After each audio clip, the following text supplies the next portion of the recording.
Welcome to the O Brother Podcast. I'm your host, Dan Smith. Alongside me, as always, my brother from the same mother, Mike Smith.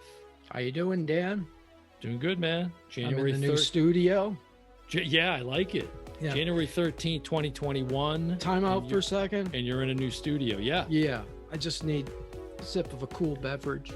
Oh, wow, look at that. That's something. Is that an O Brother mug? Oh, it's an O Brother mug. You have an O Brother mug? Well, I was taking a cool sip of a beverage. Where did you get that?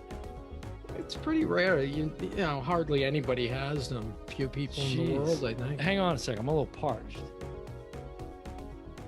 Hey, where did you get the O Brother mug? What, this? Yeah. Well, hey, this fine piece of ceramic. Yeah. You can get it on eBay. No, actually you can't. But yeah, look at this sweet O Brother mug. Yeah. That is something, right? Cheers. If you turn it around. You turn it around, you get both sides. Both sides. You get the O Brother brand red inside, which I love. I like that. Yeah, it's something sweet.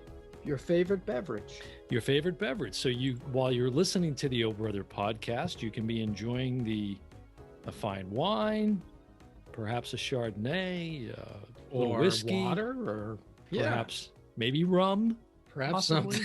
Yeah, perhaps something not for the youngsters. Yeah, so we don't, we if that's something of interest to our listeners, you can let us know by reaching out to us on social media. Which, by the way, if you're not already following us, the best thing to do for all things O Brother is what, Mike? Go to ohbpodcast.com and then you got everything. You got Facebook, you got Instagram, you got Twitter, all right there. You got our blog. Yep. That's, every other week at least there's a new blog. We got a new one up. Yeah, blog's getting a lot of good feedback. Yeah. Blog's getting a lot of good feedback. And that's OHB as in brother podcast. B as in brother. OHB as in brother podcast.com. Yeah. Yep. All things. And anybody who has ideas for blogs they want us to write about, they want us to, give our opinion, please send them in. Sure. Same we've said with, if a certain movie or film you want us to review or something, we're open to that as well. Yeah. Email us directly at OHB as in brother podcast.com. Well, you can, but the email would actually be OHB as in brother podcast at gmail.com. But well, you just go to the link on OHB as in brother podcast.com and there's the link for it. It's on the next episode of Sesame Street, folks. Yeah. The two mugs. Oh, did we mention the O Brother mug, by the way? This fine piece of ceramic. All right. So this week, we, as we usually do, there's always some conversation going on before the episode. It really is a lot of times down to the wire on these things. Yeah, it's because of the time we're in. There's just not a lot of new movies coming out. Mm-hmm. Usually there's 2 movies a week. Now we're struggling. We don't want to keep doing old movies, especially some that are esoteric that, are only for certain people. We want to do movies that, are fresh, new, and it's a struggle. It's a struggle right now. It is. Yeah. So we had a couple in mind. And so we ended up landing on Let Him Go, which stars Kevin Costner. Another novel. We are the kings of novels. I thought the same thing. To movies. Yeah. So yeah, you're right. It's Larry Watson, I think, is the novel. Larry Watson's novel. 2013. But so it stars Kevin Costner and Diane Lane, which, reuniting the Kents from Superman fame. Yeah. I was waiting for Clark to come flying in and save us from the ending, but. Well, yeah, Let Him Go is the title, and let him go? Let me go. Yeah. Let me get. Did you not like this? I didn't like this. So here's what this is. I'm going right into it. All right. It's two great actors in a bad movie. And I would give it, I'd probably be generous and give it a C. You know, I thought I thought the directing was good. Mm-hmm. I really thought it was well directed. The cinematography, I thought the music, the score was really nice, but I felt like that overshadowed a really weak story and some poorly developed characters with some really bad acting by the supporting cast. With the Really? with only a couple of exceptions, yeah. Hmm. And I don't mean to, you know, right out of the gate shit all over Gary Oldman's wife, but Did she play Blanche? Was it yes, Blanche? yes.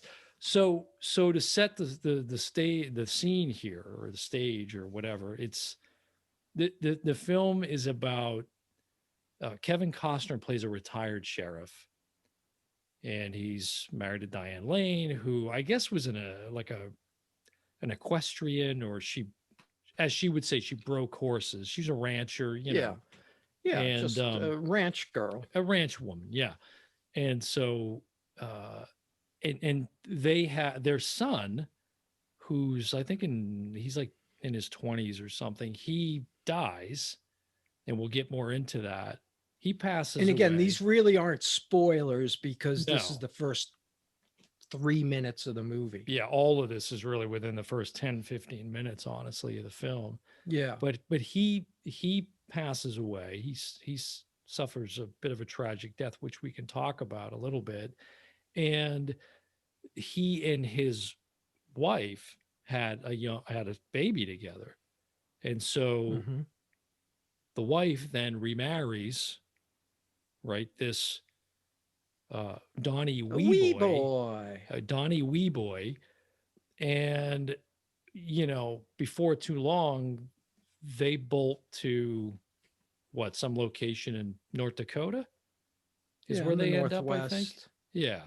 Yeah, North Dakota is the final And they place basically they wind up. leave in the middle of the night without warning. There's no notification to Kevin Costner and Diane Lane's characters. And so Yeah, they basically, Diane Lane goes to bring a coffee cake mm-hmm, to the kids right. and wants to see her grandson, and poof, gone. Yeah. And before that, there's a scene where she witnesses this new husband that the stepdaughter now marries. Mm-hmm. Diane Lane's character witnesses him hitting the child. And There's the a, wife. and the wife. That's right. And so there's an incident where, you know, he drops some ice cream, and the kid, you Right. know, and he gets smacked The for little it. boy, her grandson, Right. you know, like all kids. And I'm thinking of a time with me and you in the back of a certain T-Bird. You remember that? I remember that. Oh my God. And it was brutal. We went for ice cream, and In the Dad's summer. beautiful 67 T-Bird. And it was a ragtop, flat top. We had the top down, and we got ice cream, and you're just holding your ice cream, and the wind is just blowing it all over the back seat. And I'm like, holy, I'm watching it, and then I like turn to the window as if I have no idea what's going on to the left of me. I don't know.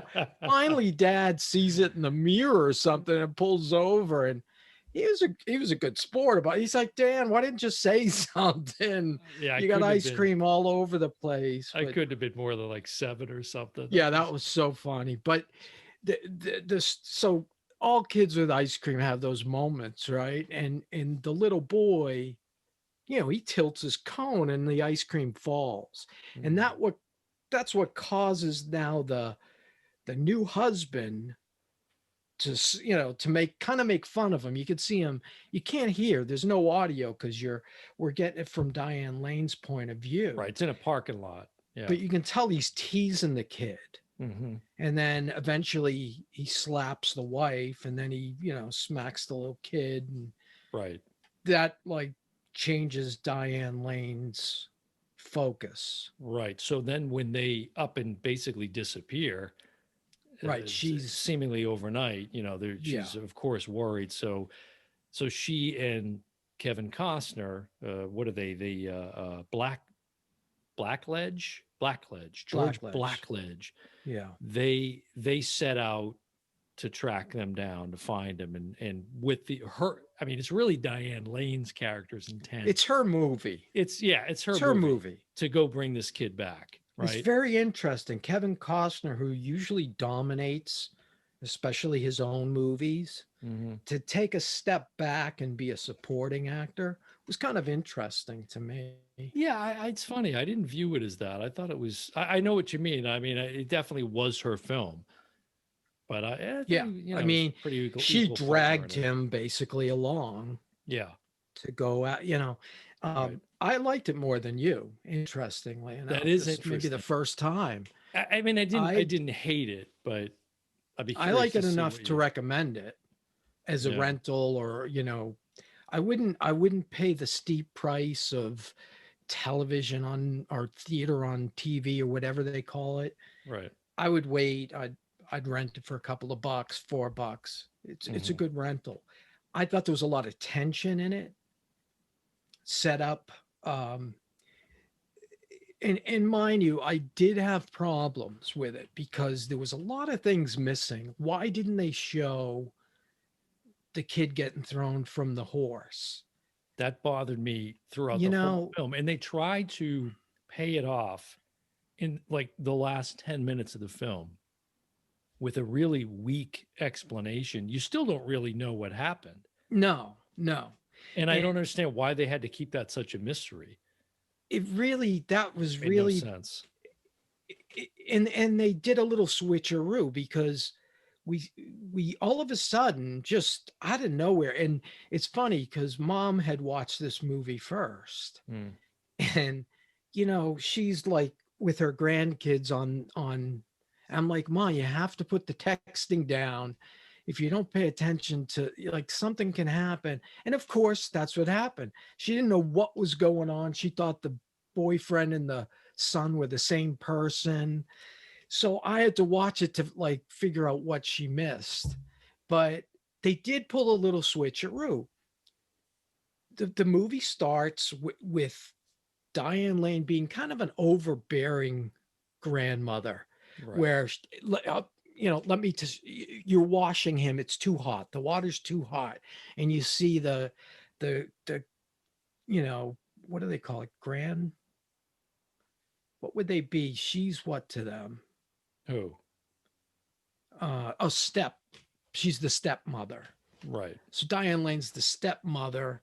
So the step girl, rolls her eyes like, yeah, the stepdaughter. Right. Just making things up now. Yeah, the stepdaughter rolls her eyes like, I can't do anything right. That's so typical, right, of grandparents. So that's Diane Lane in the beginning, being an overbearing grandparent. Oh, let me show you how to do it. I raised your husband. I know how to do this. So he goes out to like walk a horse, and next thing you know, it's like she's in a full. Yeah, and the horse is just out there by itself. Horse out there by itself, and Diane Lane's in a panic. Why? Why would you automatically go to panic mode? And then Kevin Costner goes into panic mode, instantly finding the kid, I don't know, a mile away. Yeah, by a brook, just laying there. And we don't know what happened. Yeah. Like, did a wee boy whack him on the back of the head? I don't know. For such a dramatic scene. Yeah, why not show it? It seems so pivotal, and yet it was sort of meaningless in the end. Right. So they show later on in the movie, they show Kevin Costner put him on the horse and walk him back. And then the switcheroo. We think we see them getting, made up in their Sunday dress. Now, this is one of my favorite scenes in the film. Okay, so like I said, it very well directed. I really liked this sort of, like you said, the funeral. Yeah, the switcheroo. Okay, right. So we think they're getting ready for the funeral of the son. Yes. No, they're actually going to the wedding. They jump ahead 3 years. That's right. And they're going to the wedding. That was nicely done. It was. So And that was another one of those scenes where mirrors were involved, right? There's a lot of mirror shots in this too. Like remember the Yes. ice storm? We talked a lot about that, Yes. reflections and things. And the thing that was interesting about the switcheroo is the tone of the wedding took on the tone of a funeral, didn't it? It did. It felt like this is a funeral. This wasn't a happy occasion. Which made that transition more believable, you know. Right. And yeah. So then that leads to, they have to bring all of his toys and drop them off at the new. He's nothing to them, actually, right? The wee boy. There's no stepson. The kid, right. Right. He's just happens to be the father of their grandson. So there's no actual. No, he's right. Label we can put on that. Right. And this wee boy family is one of these off the grid sort of wrong turn kind of. Yeah. I'll get into that. I'll get into that. So that scene where we talked about with the ice cream sets Diane Lane on a mission. She wants her grandson back. And Kevin Costner isn't really like, what? She's just going to give you the grandson? I mean, what do you expect? It's you have no legal rights, although they didn't get into that jargon, but legally they've got no rights to the kid. So she's just going to hand him over. So that was kind of the, his reluctance to go after the kid. And he says, we're not exactly young anymore. And she snaps back and says, we're not old. But then he repeats and he says, right, we're not young. Yeah, that's right out of the novel. What are we going to raise this kid? Right like we're his parents? Yeah. Exactly. And she's just going to hand him over. Come on. Now, I already had a problem 20 minutes into the film. So around the time with the scene where he smacks the kid and the wife. Yeah. Because I had trouble. Now, the novel is set in the 50s, but the movie is set in 1963. Correct. They're at a different time. And no, they're in the same place. I was thinking the novel was in the South, but it isn't. Right. But other than Diane Lane and Kevin Costner, I wasn't buying any of that as a period piece. Like the kid, Donnie Weeboy, looked like he was just plucked out of the most recent 2020, Gen X, millennial TV show or something. Yeah, the dress wasn't exactly. The dress wasn't right. The acting wasn't right.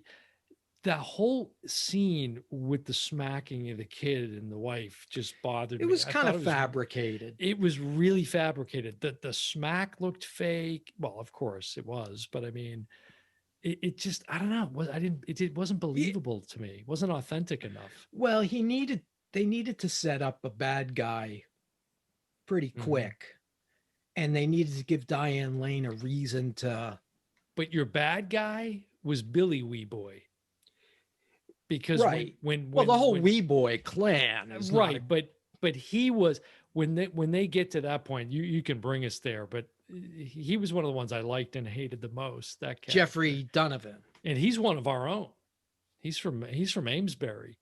Yeah, he's very familiar. People will recognize him. He's a good character actor. Yeah. But he instantly is unlikable. Yeah, he's creepy and you don't like him. Yeah. Just his dialogue. And it's interesting. Like one of the problems I think that you're having is there's no backstory to the Weeboy clan. Like, how come everybody from, well, what is it? Leslie Manville? Is that her name? Gary Oldman's wife that plays Blanche. I'm not sure. I'm not sure. Yeah. I don't want to say. They try to give us that backstory in her 10-minute speech at the dinner table when Costner and Diane Lane arrive to meet them for dinner for what they think is to, see their grandson. Right. But I mean, the backstory, that's more about them also losing a child. But it doesn't give us the backstory of why everybody from Texas to Arkansas to, everybody knows who the Wee Boys are. As soon as you say Wee Boy, they're like, well, Wee Boys? I think you do when you I see might what have a cousin named Wee Boy, but I think you do when you see what plays out through the rest of the film. I mean, some of the things, which is again what I had a problem there's with. no phones. There's no phones. But How do this you whole communicate? thing, but this whole thing is ridiculous. Even in 1960, it's ridiculous to think there's a family like. I mean, it really was Wrong Turn to me, and I love that film, folks. Go rent Wrong Turn tonight. No, don't. No, I don't. know. Please don't.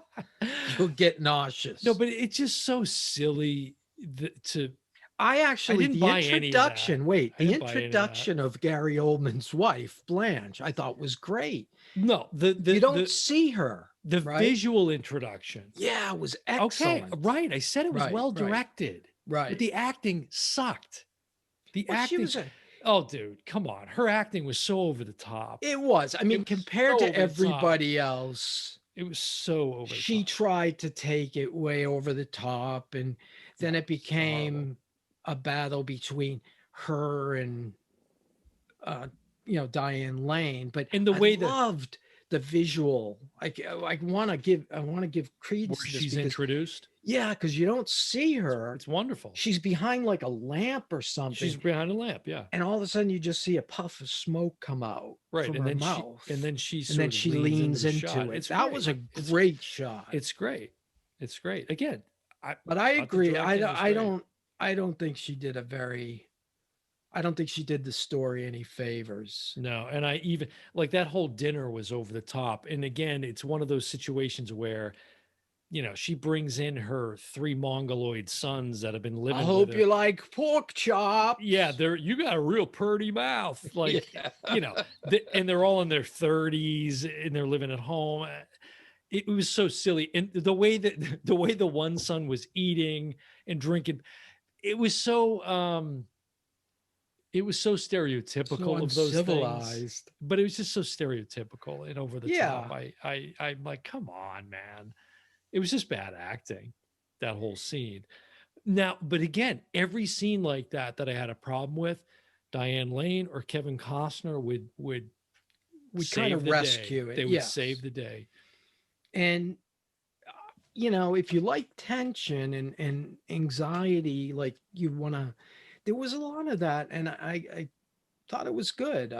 It was a nice scene between, and again, folks, if you look, we're split on this one because I'm not recommending this film unless you want to see 2 great actors who've really honed their craft over the years. I mean, especially Diane Lane. I've loved really her a good movie for her since she played Cherry Valance in The Outsiders.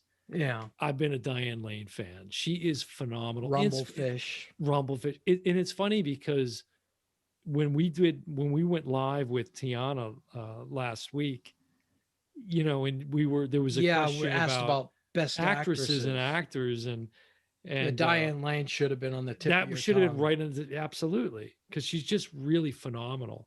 Yeah, how she can just own a scene. It's really incredible. And this, like I said, this is her. In fact, one of the flaws I think of the movie is at the end, Costner kind of steps up.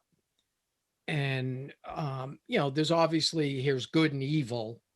And all of a sudden, Costner becomes, I think she should have been the one battling. See, and I didn't know this was a superhero film. I didn't see that in the trailer. It sort of became one at the end. And you're still recommending this film, are you? I am. Really? I think last 10 minutes, you're going to recommend I think there's enough good versus but bad. It doesn't pay off. In the payoff, I don't want to give that away, but I think Diane Lane should have been more involved in the payoff.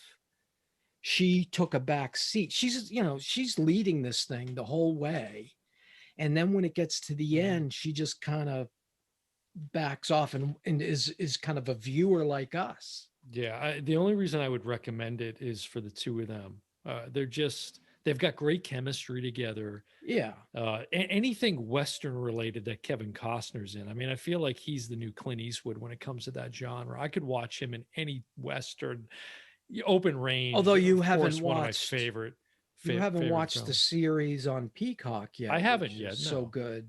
Yeah. Well, you haven't devoured that, have you? I haven't watched Okay. it all, So but I've seen some of it. don't shame me into No, I'm that. just saying there's a Western for you. Like, it's not Clint Eastwood. I wouldn't give him that Open Range. That's as good as mantle. any Clint Eastwood Western out there. Yeah, absolutely. No, no. Oh yeah. Open Unforgiven? Range. Yes. I would actually put that. Unforgiven? Yes. Yes. Unforgiven? The Yes. last 20 minutes of Unforgiven Dude, is the Robert best 20 Duvall minutes and Kevin ever. Costner in that film are fantastic. I'm not saying it's It's better great. than it. I'm just saying it carries its own. Okay, but It's this a is good not an movie. episode about Open No, Range. it's a good movie, but no way is it But on the same there's level. the anytime they're on screen together, it's just magic. I mean, there's a really sweet scene when the two of them are at dinner, and he's asking her about there's a callback scene where they had to put down one of her horses named Strawberry at one Mm-hmm. point, and they're at dinner, and Kevin Costner's asking her, when I had to put the horse down, you whispered something to him, and I've always wondered what that was. And there's this dialogue back and forth that's I found that very powerful, just well acted. No surprise Yeah. between the two of them, but which of course, maybe I won't say anything more about that, but Yeah, probably said too much. but there were a lot of sweet scenes like that. A lot of just, again, the Yeah, like the acting, coffee top cake in the rate. car. That was That nice. coffee cake That was nice. that he tried to like get a nibble of. She's like, It looked damn no. good. I wanted a Yeah. piece of that coffee cake. Right. Then in the car, she's cutting him a piece, and he's like, "Oh, I get to taste this." Mom used to make after all. some good coffee cake. Yeah. The funeral, that wedding scene you mentioned, that funeral transition was something I really liked. The music score I thought was great. There was an intercut with Costner when his character's at the jail. There's a scene when they along the way they stop off at this jail that and he's a retired sheriff. He's got a reputation, right. so he's trying to use that influence to get some information out of this local deputy or whatever that's who was taken over for a guy that Costner used to work with. Right. Oh, you're the guy that brought down the Sheehu gang. Right. It was one of those kind of deals. You? Yeah. Yeah. He was known. So they end up staying at the jail, like sort of using it as a motel for the night. And there's a nice scene during that where it sort of intercuts between Costner at the jail, like laying down, and he's reflecting back to finding his dead son. Right. Well, see, now you liked that. I did like that. I thought well done. Okay, how many times are you going to go back to the dead son without giving us what happened? Yeah, no, of course. Every time they went back to that, yeah, I'm like, okay, now we're going to see how the scene played out. Like, I still at the end was wondering, did he fall off the horse or did someone clunk him with a club? Right. And I just, again, I didn't by the end buy that there's this town that just sort of allows total lawlessness by one family. And I think you made a great point, which is maybe give us the origin of that and the backstory. And then I can get on board. Made no sense. Like even the cop, after like some shenanigans take place, the cop's like, maybe you leave and the wee boys won't bring any charges. That was ridiculous. I could rip that scene apart for a half an hour. Yeah, that was so ridiculous. Pathetic. Yeah. Well, here in these parts, the way we handle things, it just, it was just all of a sudden the wee boys are, got the cops in their pocket, Yeah. Look, I will agree and say, check it out if you want to see, again, some fine acting, but, there's more good. There's more good than bad. I just was really disappointed in the strength of the story, and that supporting cast I thought was really weak. And look, Leslie Manville, I think I'm crediting her name correctly. She's a really well accomplished actress. Yeah. But she was, she played Daniel Day-Lewis's sister in Phantom Thread. Phantom Thread, right? Yes. She was really evil, right? In Phantom Thread, she was fantastic in that. Yeah. But yeah, she was over the top. But it just fell flat for me. I can't argue that. And that whole last 10, 15, 20 minutes, I'm sorry. I can't. Yeah, I can't. It was Wonder Woman, anyone? I mean, it was not believable in the slightest bit. Yeah, it was pretty silly. It was pretty silly.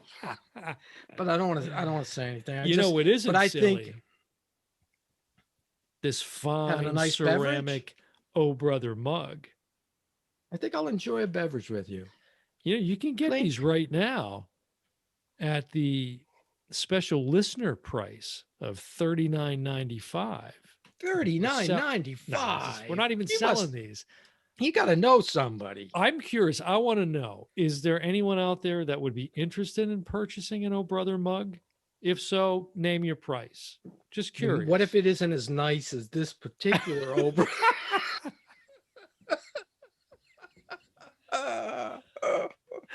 Yeah, what if it's like downgraded version of this? What if it's the name of another podcast, perhaps? Or perhaps it doesn't have a red handle and a red, you know. What if there's no graphic at all? And it's just white.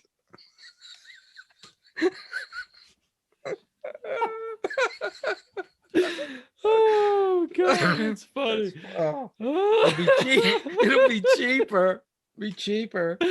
Oh, that's good. I love it. I love it. Oh, we're here all week, folks. Yeah, right. Two shows on Friday. So, all right. So we're split. You're recommending it. I give it if I'm being honest, I'm not. But I give it a mild, thumbs up. We look like we just watched the movie. I know. I'm crying here, folks. That was funny. But again, fine performances by Diane Lane, Kevin Costner, which is what I would expect. And yeah, what's his name again? Jonathan. Jeffrey. Jeffrey Donovan. Yeah, Donovan. I thought he was good. I thought he was really good. Yeah. And if they kept it at his level of antagonism and didn't go over the top the way they did with the brothers being mongoloids. Who's the kid that starred in Fargo, the series, and also was in Breaking Bad? Jesse. Jesse, yes. Come on, you got it. Oh my God. Plemons? Jesse. Plemons? Plemons. Is it Plemons? Plemons. Did you like the Native American Plemons in this? You mean Boo Boo? Didn't he look just like him? Boo Boo. No, I thought he looked more Native American. Yeah, I just saw him in his face a little bit. I like that kid. I actually liked that character, and I kind of felt like it got short shrift. Yeah, he was a good character, and it did take us away from the kookiness. Yeah, but he had like a backstory to him, and yet he didn't have enough screen time. I felt like I like that kid. If they did with the Wee Boys the backstory they did with him, yeah, it probably would have been a really good movie. But they didn't do that. Well, if you can get it at a discount price, folks, then Jesse Plemons now married to Jesse Plemons, Kirsten Dunst, who was in Fargo with him as his wife. That's right. They have a young son now. They're both great actors. Yeah. So any final thoughts or comments? No, like I said, I would recommend it. Mm-hmm. Don't buy it. Don't spend $20 or $30 for this. Spend $4 in a month on Amazon. Before we wrap up, give us a tour of the studio here. What do we got going on behind you? Yeah, this is Studio 6C, and if you see like where my finger is, that black rack, that is all 4K. That's about a 6-foot rack. And we're talking about how many 4K movies in there? Probably around 200. Okay. Very respectable. Yeah. And then next to it. And hold on a second. You're showcasing what on the top of the 4K cabinet? We've got Well, James you've Bond. got James Bond collection. Okay. Then you've got Universal's like greatest hits, 25 Universal movies. Okay. And then Steve Martin, the TV stuff is great if you like Steve Martin. Funny, and by the way, we have a blog on Steve Martin you should check out. And I hadn't watched that. Then you've got Ida Lupino, who's a fantastic woman director that nobody really knows. Then some miscellaneous Criterion stuff. All behind me is my Blu-ray collection. All this is Blu-ray. 4K Back to the Future right here. Yeah. John Cassavetes box set here. You were telling Tiana about that. Yeah. Well, Tiana, listen up. This is for you. I was actually telling her about a different movie that's not in that box set. Okay. And I mentioned the box set. And then one we did an episode on. That's right. One Flew Over the Cuckoo's Nest. And what was that episode about? The One Flew Over the Cuckoo's Nest was the fact that that was one of the big five. That's right. To win every major Academy Award. That's right. Unlike the Avengers. Didn't win anything. I see. And we're talking over 3,000 Blu-rays? Yeah. And like, if I'm looking to my left, there's a big screen TV with jam full of box sets. I like the new studio. I like it. It's looking sharp. And then across from me over here is pretty much every Disney iteration of Blu-ray and 4K. So my studio's still under construction, so that'll be. And this is only this is the TV room. This is a majority. Yeah. But if I walk like right in the next room, there's my Criterion collection. Right. And then I have a Digibook collection, a whole rack of just Digibook movies. You know, why don't you record a little video on that, a little tour, and then I'll post it on our Instagram story. All right. Yeah, that'd be cool. That'd be cool. I'll do that. All right. Well, listen, it's time for us to mount our horses and get on out of here. But that's going to do it for another episode of the Oh Brother podcast. Make sure that you're catching up on all episodes or any episodes you might have missed and following our blog. All things Oh Brother you can find at our website. The official Oh Brother website is ohbpodcast.com. That's OHB as in brother podcast.com. And you can get access to all our social media channels there. Our YouTube channel you can access there. We'd love for you to subscribe and watch our videos and like our videos there as well. We're constantly pushing out content there, and we put all of our episodes up on YouTube as well.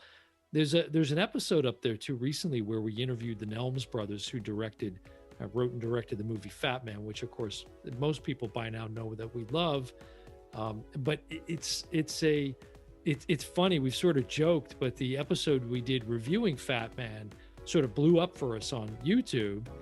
And then we bring in the directors. And then we bring in the actual directors, and they're not getting as much love. So it's shocking to me. And it really was they have a wonderful story. So we would love for you guys to watch or listen to that episode that we did with the Nelms brothers, because these guys are going nowhere but up. And we did a blog about the brothers. That's right. Basically kind of outlining their careers. And we've gotten a lot of good feedback from that, which is nice. Yeah. And that's that blog is From Ribs to Riches. Yeah. So there's a reason in the story. Had an alternate title that I still wish I put in there somehow. From crash to cash. Yeah, Ashton would appreciate that. Yeah.